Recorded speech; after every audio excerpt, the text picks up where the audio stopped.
Louisiana has always existed on the edge of something darker than the rest of America.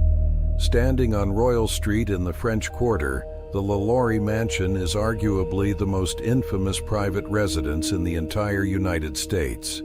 From the outside, it looks like any other grand antebellum home: tall iron gates, elegant balconies, weathered brick.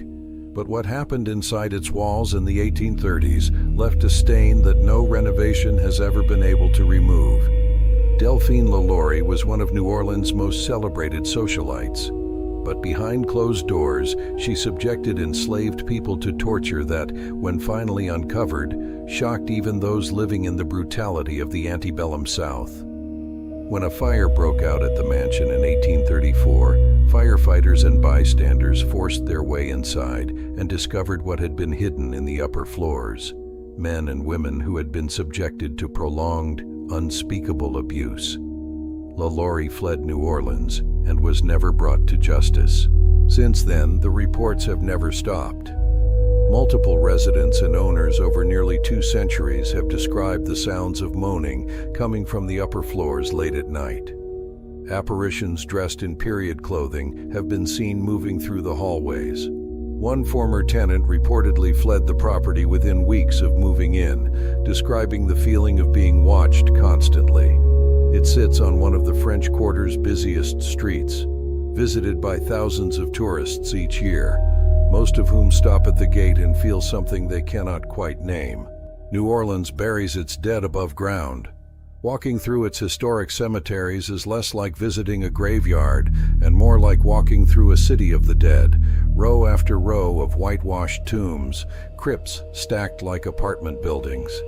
St. Louis Cemetery No. 1 is the oldest of them all. It holds within its walls some of the most significant figures in Louisiana history, including, many believe, the Voodoo Queen herself, Marie Laveau. Multiple visitors over the years have reported seeing a woman in a white turban moving silently between the tombs before disappearing. Not every haunted place in Louisiana announces itself with darkness and decay. The Hotel Monteleone has stood on Royal Street in the French Quarter since 1886. Its rotating carousel bar is a New Orleans institution, and according to guest and staff accounts, it is also home to at least a dozen persistent entities that have never checked out. The most frequently reported presence is that of a young child. Multiple guests on the 14th floor have described waking to the sound of a child laughing in the hallway, only to find the corridor empty. Others report seeing a small boy standing at the foot of the bed, watching them before vanishing. Roughly an hour north of New Orleans sits one of the most studied and most photographed haunted locations in the American South. The Myrtles Plantation was built in 1796. The most enduring story is that of Chloe, an enslaved woman who reportedly wore a green turban to conceal her wound. Visitors and staff have reported the same figure for generations: a woman in a green turban seen on the grounds at dusk near the front porch. The plantation's original mirror is believed by many to hold something within it, and handprints have been reported appearing on the glass from the inside. In the town of Jackson stands a complex of deteriorating brick buildings spread across hundreds of acres. Eastern Louisiana State Hospital operated as a psychiatric institution for well over a century. At its peak, it housed thousands of patients, many of whom were committed involuntarily and received treatments that would today be considered torture. Multiple accounts describe the sensation of being followed through the corridors, the sound of a single door closing in a section with no entry, and voices, not whispering but speaking, in rooms confirmed to be empty. One paranormal research team reported recording a man repeating the same phrase for nearly 4 minutes straight. The final location on this list is not a single building. It is a place hidden beneath the city itself.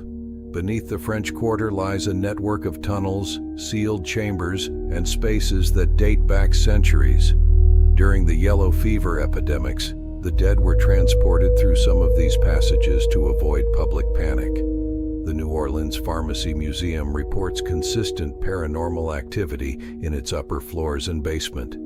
Layers of tragedy, disease, unacknowledged death, and centuries of human suffering compressed into a few city blocks create something that is difficult to quantify, but according to almost everyone, impossible to ignore. There is something that connects all of these places, not just the stories, but the weight of things left unresolved. Louisiana does not let go easily. So the question is a simple one. Would you spend one night here? If you want to keep exploring the most haunted places across the United States, subscribe to America's Haunted Atlas. Every state has its secrets. Stay close. The Atlas is just getting started. Stay curious, stay cautious, stay haunted.